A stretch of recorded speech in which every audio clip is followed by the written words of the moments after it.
Yes! Avant de rentrer dans l'attaque du serpent, j'aimerais apporter une petite précision. Tu te rappelles, dernièrement, j'avais dit, ne troque jamais ta liberté pour une sécurité. Bon, alors, premièrement, faut jamais dire jamais, on le sait. Mais ce que je veux dire par ne troque pas ta liberté pour une sécurité, je parle dans un contexte d'asservissement, d'une habitude néfaste, malsaine, qui te nuit personnellement, intérieurement, ou d'une relation toxique. Dans ce contexte-là, je dis, ne troque pas ta liberté pour une sécurité. Je tenais à le préciser, et c'est tellement difficile en 5, 7, 12 minutes d'apporter toutes les nuances nécessaires à un sujet, mais je tenais à le préciser parce qu'on peut faire tout et n'importe quoi au nom de la liberté. Donc, il n'est pas question ici d'abandonner son poste, son foyer ou une situation sans aucune raison, sous prétexte de « je cours après ma liberté ». C'est pas de ça que je parle.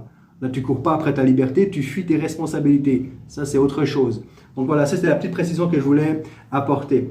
L'attaque du serpent. Nous avons vu dans la dernière capsule que nous avons été créés bons, très bons, synonyme de cette lueur qui baignait dans la pièce où Moïse naquit, qui faisait écho à cette nature excellente que Dieu a créée. Et nous sommes bons, très bons, agréables au sens, qui a une haute valeur, qualité, etc. Et évidemment, on est appelé, je crois, à cultiver cette beauté, cette bonté intérieure en se rapprochant de Dieu, non pas dans le but de dire « Oh, regardez comment je suis beau et je rayonne ». Évidemment, ça n'a rien à voir avec ça. L'idée, au contraire, c'est, quand on parle de rayonner dans son environnement, c'est d'apporter, d'être une source de joie, une source d'inspiration, d'encouragement, d'aide, quelqu'un sur qui on peut s'appuyer, en qui on peut se confier, etc., etc. C'est de cette beauté-là que je parle. Et maintenant, nous sommes encore toujours dans cette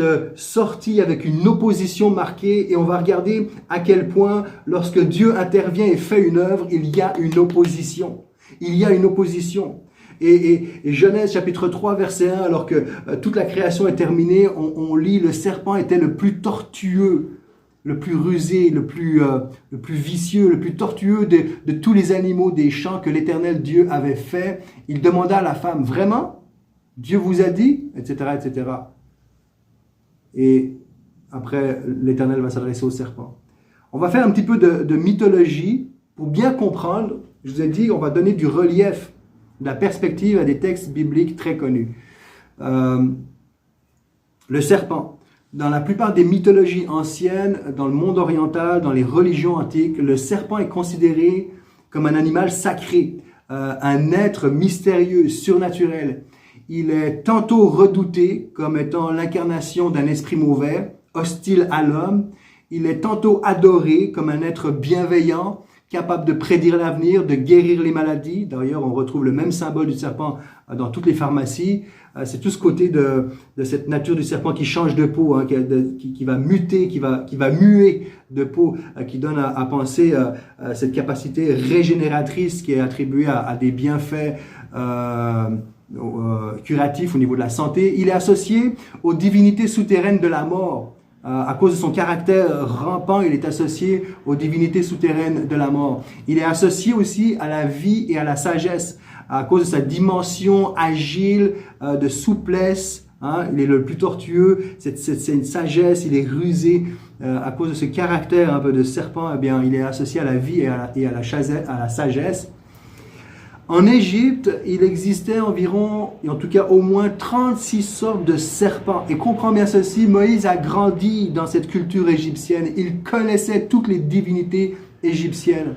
Et Pharaon adorait, parmi les dieux que Pharaon adorait, il y avait Apophis. Apophis, c'est un dieu serpent qui était le symbole de la puissance originelle.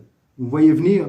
Création, les origines, Genèse, qui était le symbole de la puissance originelle, qui était repoussé mais non anéanti. Pourquoi? Parce que Apophis est représenté comme un grand serpent ennemi du dieu soleil Ra.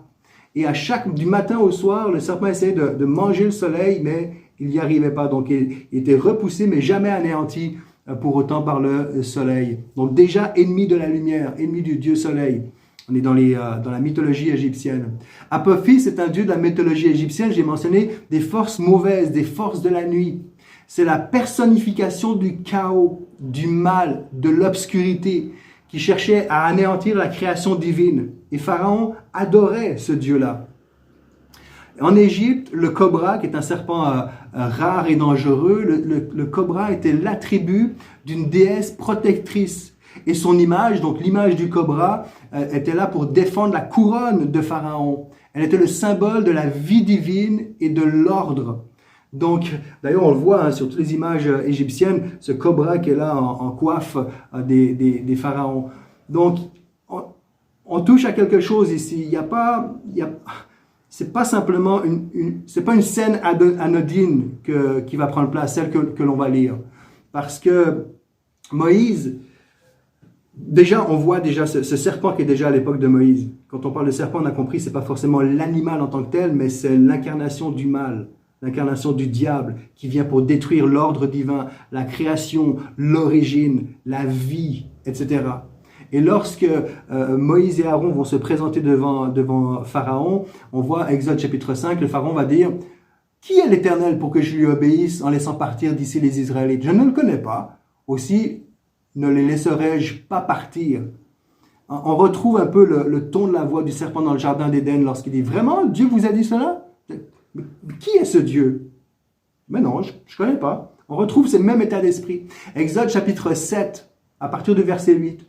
L'Éternel dit à Moïse et à Aaron, si le Pharaon vous demande de faire un miracle, toi, Moïse, tu diras à Aaron, prends ton bâton et jette-le devant le Pharaon, et il se transformera en serpent. Il se transforma en serpent. Moïse et Aaron se rendirent chez le Pharaon et agirent comme l'Éternel leur avait ordonné. Aaron jeta son bâton devant le Pharaon et ses hauts fonctionnaires, et celui-ci se transforma en serpent. Alors le Pharaon fit convoquer ses sages et ses magiciens et les enchanteurs d'Égypte accomplirent le même miracle par leur sortilège. Chacun d'eux jeta son bâton à terre qui se transforma en serpent. Cependant, le bâton d'Aaron avala les leurs. Des fois, c'est le bâton d'Aaron, des fois, c'est le bâton de Moïse. Ça, c'est un détail. Malgré cela, le Pharaon, le cœur obstiné, refusa de les écouter comme l'Éternel l'avait dit. L'attaque du serpent. De quelle attaque parle-t-on? De quel serpent parle-t-on? Deux combats, deux issues différentes. On retrouve le même scénario dans la Genèse, cette fois-ci. Alors, par contre, dans la Genèse, plutôt, c'est le serpent qui prend l'initiative pour attaquer Adam et Ève, pour les déstabiliser, les séduire, etc.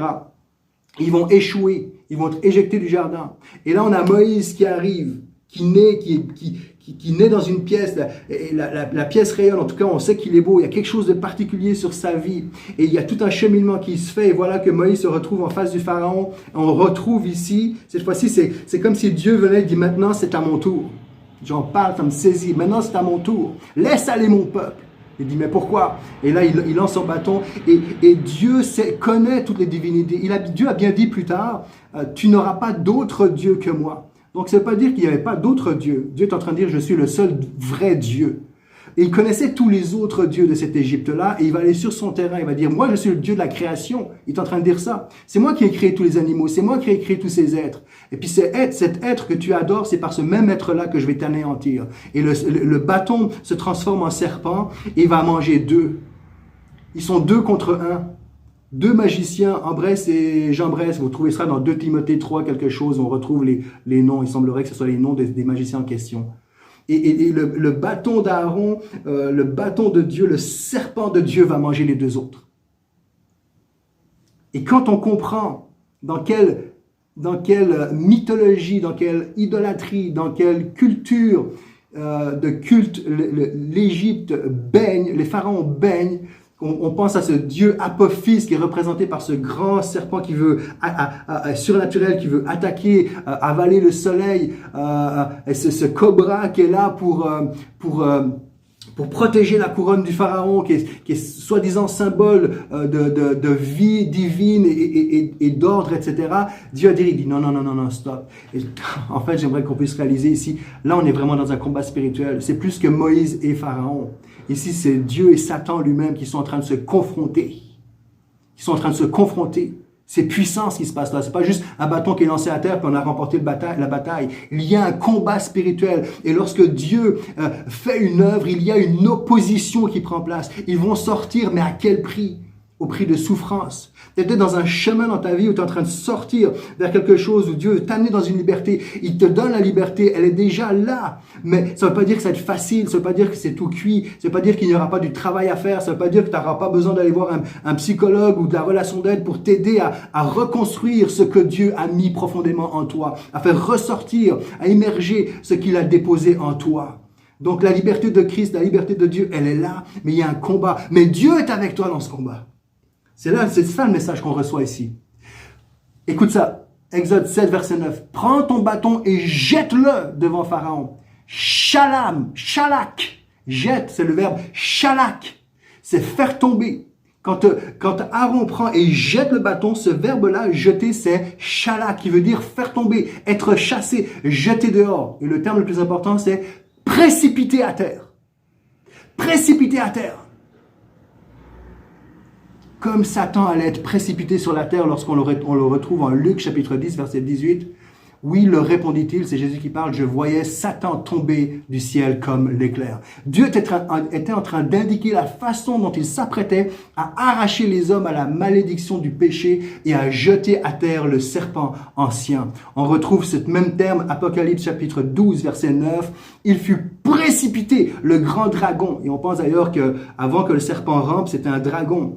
Le grand dragon, le serpent ancien, qu'on appelle le diable et Satan, celui qui égare le monde entier, il fut précipité à terre, sur la terre, et ses anges furent précipités avec lui. C'est Shalak. Donc quand il jette ce bâton, il y a déjà une déclaration de la victoire de Dieu en Christ sur les ténèbres. Le serpent est toujours là, avec Adam et Ève, avec Abel. C'est pas un serpent, mais on voit déjà le cœur qui fait plaisir à l'offrande qu'Abel offre et qui plaît au cœur de Dieu va être tué. Joseph, il a été attaqué aussi par le serpent. Une semence royale dans 2 Chroniques 22 est attaquée par les forces des ténèbres. Dans le Nouveau Testament, tous les garçons de moins de 2 ans, dans le contexte de la naissance de Jésus, vont être mis à mort par Hérode, les enfants à Bethléem. Christ lui-même, à chaque fois que Dieu fait une œuvre magnifique, quelque chose de bon, de beau, il y a une opposition spirituelle. Mais à chaque fois, Dieu est là pour remporter la victoire. Et ce qui est beau, c'est que quand l'Éternel, en Genèse 3, 23, je termine avec ça, nous dit « Alors l'Éternel, Dieu le chassa du jardin d'Éden pour qu'il travaille le sol d'où il avait été tiré. Si jeter le bâton, c'est shalak. Ici, chasser, c'est... Shalak veut dire aussi chasser. Mais là, dans le contexte de Adam et Ève, c'est shalach.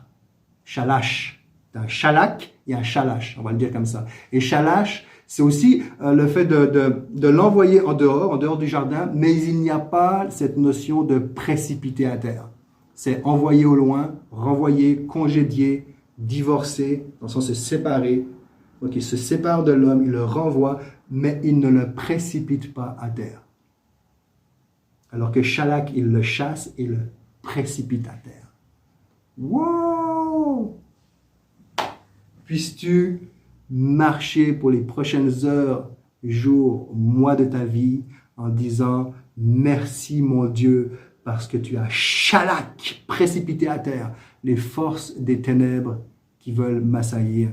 Et merci parce que tu m'as Shalash, tu m'as simplement renvoyé, mais en Christ, tu m'as ramené proche de ton cœur. Et je veux marcher avec toi aujourd'hui, réalisant à quel point tu as fait de moi une créature merveilleuse, divinement belle. À bientôt. Que le Seigneur te fortifie, te bénisse, t'accompagne, que sa faveur soit sur toi dans ce que tu vis actuellement, dans ta saison qui est la tienne aujourd'hui. Ciao, ciao.